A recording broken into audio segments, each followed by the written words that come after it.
Assalamualaikum warahmatullahi wabarakatuh.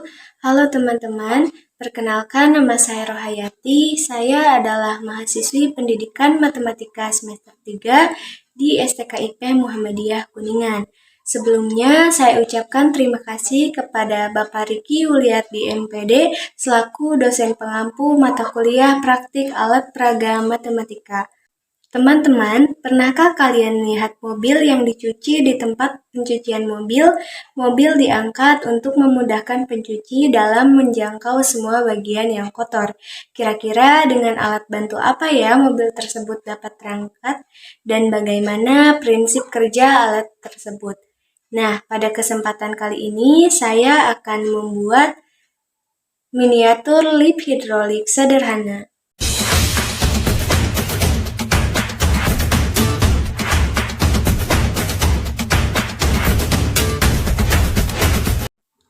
STEM adalah pendekatan interdisiplin yang di dalamnya peserta didik menggunakan sains, teknologi, teknik, dan matematika dalam konteks nyata atau permasalahan dalam kehidupan sehari-hari dan berkorelasi dengan pengalaman relevan yang akan dibutuhkan siswa di masa yang akan datang.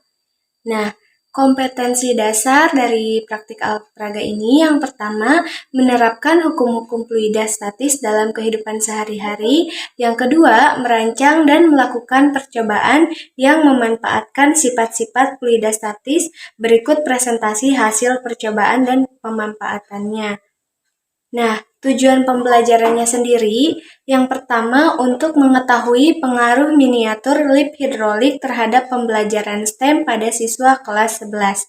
Yang kedua, untuk mengetahui pencapaian pendekatan STEM pada siswa kelas 11 dengan menggunakan alat peraga berupa miniatur lift hidrolik.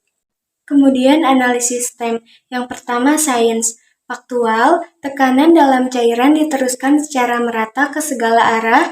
Yang kedua konseptual, tekanan yang diberikan pada salah satu silinder akan diteruskan ke silinder lain sesuai dengan hukum Pascal yang berbunyi, tekanan yang diberikan pada suatu zat cair di dalam wadah akan diteruskan ke segala arah dan sama besar.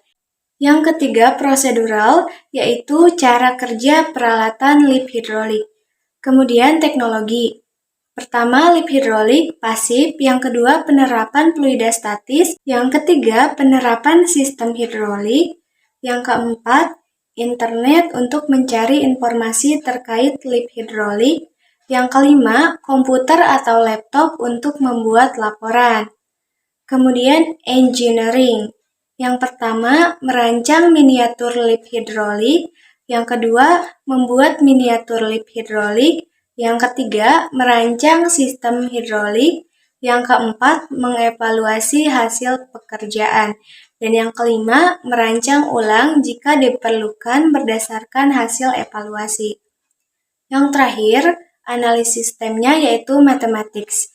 Yang pertama, menggunakan pola untuk menggambar lift hidrolik. Yang kedua, menghitung tekanan. Yang ketiga, menghitung ukuran komponen-komponen alat peraga lift hidrolik sederhana. Yang keempat, menggunakan aritmatika sosial dalam menghitung harga dan banyaknya alat dan bahan yang digunakan. Pendekatan dalam pembelajaran ini yaitu berbasis STEM, model pembelajarannya project-based learning, metode pembelajarannya diskusi kelompok, eksperimen, dan penugasan. Identitas alat peraga.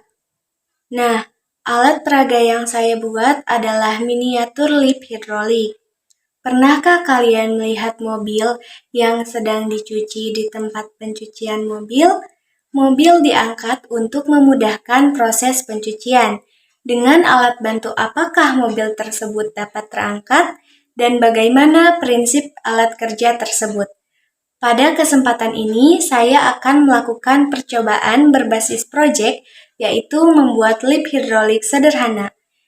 Alat dan bahan yang digunakan: 4 buah suntikan ukuran 10 mili, 1 buah triplek ukuran 30 x 20 cm, 2 buah kayu dengan ukuran 20 x 4 cm, 2 buah triplek dengan ukuran 8 x 9 cm, air, pewarna makanan, corong, 2 buah selang ukuran 20 cm, lem, mobil-mobilan. Cara pembuatan. Pertama, siapkan air dan juga pewarna makanan. Tuang pewarna makanan ke dalam air, lalu aduk sampai merata.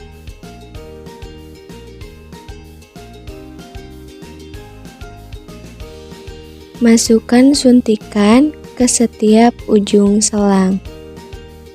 Lakukan rangkaian yang sama pada selang yang satunya.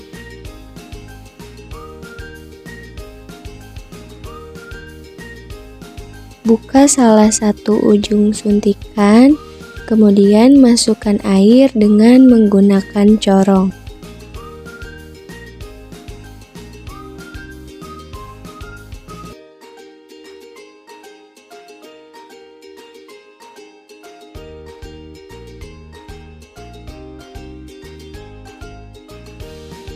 Tempelkan kayu berukuran 20 x 4 cm ke triplek berukuran 30 x 20 cm dengan menggunakan lem.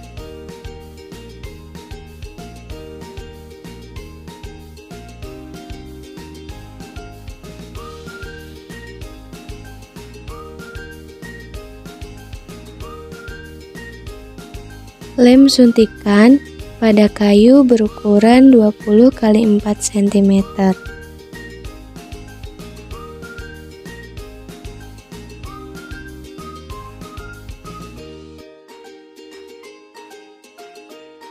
Siapkan triplek berukuran 8 x 9 cm, kemudian tempelkan triplek tersebut ke ujung suntikan.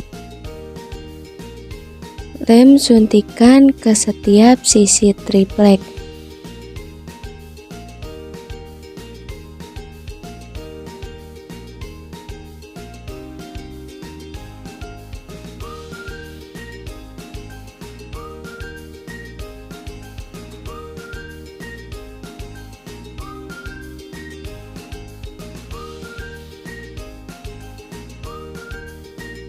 Inilah lip hidrolik. Kesimpulannya, ketika saya mendorong suntikan pada sisi kanan, maka suntikan yang lain juga ikut terdorong. Hal ini yang menyebabkan suntikan dapat naik dan turun, serta dapat mengangkat beban. Mengapa hal tersebut bisa terjadi? Berdasarkan hukum Pascal menyatakan bahwa tekanan yang diberikan zat cair dalam ruangan tertutup akan diteruskan ke segala arah dengan sama besar. Contohnya, ketika saya memberi tekanan yang lebih besar, maka lip pun akan turun lebih panjang. Begitupun sebaliknya, ketika saya memberi tekanan lebih kecil, maka lip pun akan turun lebih pendek. Dalam kehidupan sehari-hari, penerapan hukum Pascal sering digunakan di dalam alat hidrolik. Contohnya, miniatur lip hidrolik sederhana. Mungkin sekian yang dapat saya sampaikan, kurang lebihnya mohon maaf. Wassalamualaikum warahmatullahi wabarakatuh.